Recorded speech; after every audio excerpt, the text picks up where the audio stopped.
So you guys have probably heard about a little game called Florence. So Annapurna Interactive is the publisher, and Mountain Games, which is a collective of a few independent game developers, created this little masterpiece that is currently available on iOS and is coming soon to Android. I think it would also play really well on Switch, but maybe it's too short of an experience to publish on Switch. I'm not sure, but this game is wonderful, and it's hard to really pinpoint why it's so wonderful. So before we continue, collectively, do we want to talk about everything that happens? It's such a short game. It's kind of hard to talk about it without really spoiling what happens in the game. Let's spoil the shit out of it. Let's just spoil it. So here's what we're going to do. We're going to allow people who want to experience Florence for yourself without it being spoiled. You probably want to skip ahead about 10 to 15 minutes, let's say. Honestly, you could just pause the podcast and go play it real quick because it's not that long. It's true. Like 40 It's actually- minutes. Yeah. I literally finished it while we were setting up the podcast. That's true. So. It's probably, if you go quick, probably I think it was like even 20. 20, Yeah. 25. Oh, Yeah. yeah. If you take your time kind of like listening to music, kind of really examining the art, you could stretch it to like 35 or 40 minutes maybe. But it's short experience. So, and it's only $2.99. So super cheap. So yeah, that's a good idea. Pause, go play it, come back. We're going to talk about it. Okay, you've been warned. So, Florence, when I first picked this game up, I did not anticipate it being as emotional as it was. Did anybody else feel that way? I expected it a little bit. I expected something because people had been talking about it on the Twitters. I expected some sort of emotion. However, the emotions did not grab me until like the final chapter or the final scene. But we get to that. Final later. scene. The Really? final- It took that long? Yeah, it took me that long because at that moment it was when when Florence was clear. I'm jumping ahead. It was Fine. when Florence was clearing her desk, right, to go pursue her own passions and hopes and dreams and whatnot. At that moment, it clicked with me like, holy shit, this has been my life. Like not exactly, but forming a relationship when I was younger and having a passion. And not really exploring that passion until that relationship had ended. And I did have that moment where I cleared off my desk at my day job and pursued my dream and my passion. And it was at that moment, I was not expecting it. I just started the tears started falling. The dam was broken at that point. And I was like, dang. It wasn't that I was super sad. It wasn't that I was angry or anything like that. It was just no other game has ever done that to me before. It was it resonated with me so well that it caused me to cry. It was strange. It was a very beautiful moment, though. But I am jumping ahead. No, it's okay to jump ahead. I agree that there are certain moments that were very poignant. And every time another moment came, I didn't think that it would continue. It felt like every act of that game had its very emotional moment.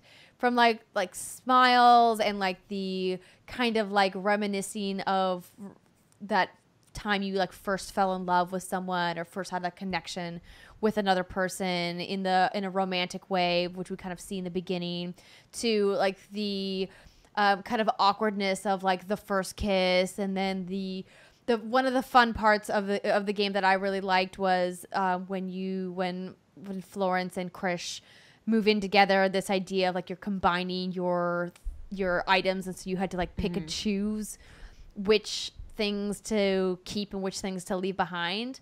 And I thought that was a really fun little mechanic. The way that they incorporated gameplay throughout the experience, because it's hard to really call it a game, more of a very interactive story. But it has really good mechanics. The thing that made me the most sad, weirdly enough, was there's a photo of you with two friends when you're 7 years old or whatever, or in Florence, I always say you, and you have to move the clock around, and it shows them pulling apart, and it's well, I was physically doing that, because I was moving it and I was the one pulling them apart. I think that mechanic was really powerful, and I think the part you're talking about is the same, because you made the choices of what to take out, and then it has, after he moves out, you see the empty spaces, and it's because you did that, it feels more impactful. So I feel in that sense it totally is a game, even if the story is the same no matter what. But I think if it weren't, it would mean less ultimately. If it was a comic, you wouldn't be as affected by it as you are because you have to interact with it basically.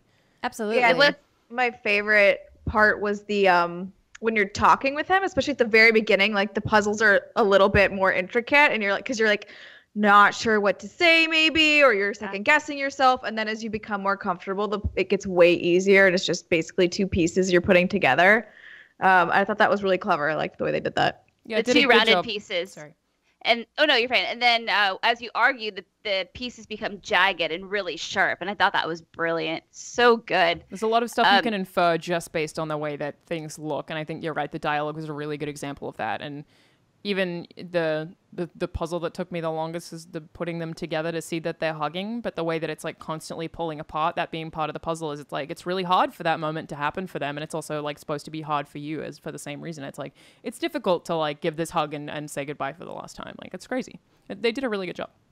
That puzzle took me like 10 minutes. I was like, why isn't this working? You're drifting too fast. I know, it's like, this is turning into a Picasso. What is going on? It's just things are moving around. Yeah, and I think... Go ahead. No, and the colors were also like really muted in that particular puzzle versus other parts of the game where some of the colors were very vivid and the music was very vibrant. And I think that was clearly them communicating the tone of where the story had gone. Mm-hmm. And I love how when you are moving, what's his name? Krish? Mm-hmm. Christian, I spent a lot of time also like, okay, what's like a fair compromise here? Because I don't know if this game's going to judge me on what I kept and what I threw away into storage. Like, is this a BioWare game where they're going to punish me? What do you keep? What do you get rid of? Like, do we break up if I don't take any of his stuff, if I throw it all in storage? So I tried real hard to make it like a 50-50 thing. And then in the end, for you to ultimately, inevitably break up, and that's something that's super powerful about this game is I feel it's real. Like, this is something that I've experienced moving in with a boyfriend and, everything's hunky-dory and super happy. And you have to say like, okay, what do we keep? What do we put into storage? And then you spend all that, obviously, because you did do this within like a few minutes of, moving into breaking up, depending on how quickly you played, you feel that impact a lot more. It's like, I spent so much time like trying to make sure this was like an even split and everything went well just for him to move out in the end. Like, what a waste of time, and just like every relationship. Right, but no, Steimer. I'm kidding. Relax. There's that salt. But I thought that was really impactful. Also, the fact that it wasn't a happy ending, in the sense that for Krish and Florence, when she has done her thing and she has her art gallery, I expected Krish to be there. And to them be like, oh, hey, congratulations, you did the thing here. Like, I'm here, happy, live happily ever after. But that didn't happen. And again, that's real life. I feel like every teenager needs to play this game. It's not always going to work out well for you. But in the end, you'll be fine. Like, you'll be okay. Yeah, exactly. You'll be fine in the end. Right. I think what was interesting, Britt, that you just touched on when you were like, I was trying to make it an even split and, like, make sure that he was happy in this thing. I think... I like that it doesn't ultimately matter because, as I've talked about before on this podcast, games have sort of ruined me. And like, if I do all the right things, this relationship will work. Like, right? Like, if I hit the buttons in the right way, or if I say the right thing at the right time, like, he will love me, or this will work, and everything will be happy. Like, it's not really how it works. Yeah. Right. It definitely seemed like at least a little bit inspired by La La Land. Like, even that ending is like there's two people who had these separate passions they pursued together, but ultimately only succeeded after they broke up. And I feel like I wouldn't be surprised if it was inspired by that, because there's like a huge parallel there. But that's the thing I think is interesting, and I wasn't sure if this game would resonate with me that well, and I don't think it did as much as other people, because of the setting in which I played it, but also because I'm 24. I haven't had that relationship. And like, I felt the same way with La La Land. Like, I haven't had... Like, I've been with my boyfriend now for over 2 years, but it's like I haven't been in a relationship where I've, like, thought that it wouldn't end, or that I moved in with someone and then had to move out. So it's weirder for me, whereas I feel like this is something for people who are, like, closer to 30 have been through that relationship, and therefore it means way, way more to them. And I think that's probably a different circumstances. I don't relate to it that well because I've just only had crappy teenage relationships that I knew would end mostly. So... It was like, that's sad. Hope you're okay. No, I'm glad though that you haven't had that sad experience, because moving in with somebody and then having to go through the awkwardness of one party moving out is it's really hard. Yeah. And I think that they did a very good job, particularly through use of music in this game, of conveying the different emotions from like that initial flirtation and that fun, happy feeling that you get when you first start falling for someone, to like the really like connected feeling you have like once you've made the commitment to each other and you're like, I love being with you and I want to be with you. The thing that was really poignant to me was in the beginning how they were snuggling in bed together, and then when you got to like the routine, how they were separated in bed, and how like real that like hit home for me and like a past relationship that I'd had. Oh, and the one part that was like visually just really good was you're trying to put pieces together and it's the two of them laying in bed, and you keep I kept trying to put it together and like trying to connect the two of them, and then I was like, oh wait, I can't connect them at this point. Like the puzzle pieces don't let the two of them actually overlap. It's like, damn, dude, that's so deep. Well, you're like, oh, it's supposed to go like this. Yeah. Wait, it doesn't fit. Yeah. It's crazy. I remember that. Good times. Good times, and you're like, oh shit, this is really broken. I think that this is a perfect poster child for what mobile games can be, and clearly they're not the first to make a really impactful, powerful, well done mobile title. There are many of them out there, but so many people are so quick to toss mobile games into this pile of like, oh, it's just a mobile game. Oh, it's like, I played on my phone. It doesn't mean that it's going to be good.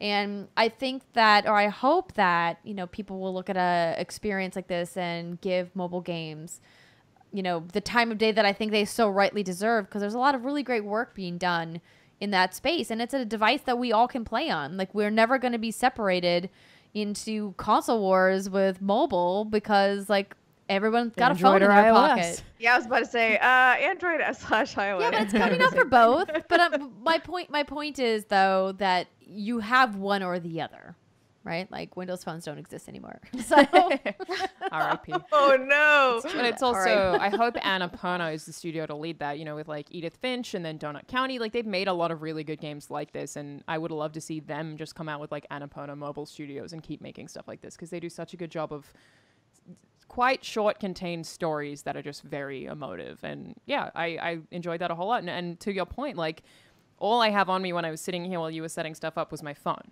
So like I can't just play a 30-minute Xbox game right now, like it's right there. It's so accessible. It's something that everyone can play. And you're totally right. Like you have the time when you're in a train or whatever that you can do that kind of stuff. So absolutely. Cool.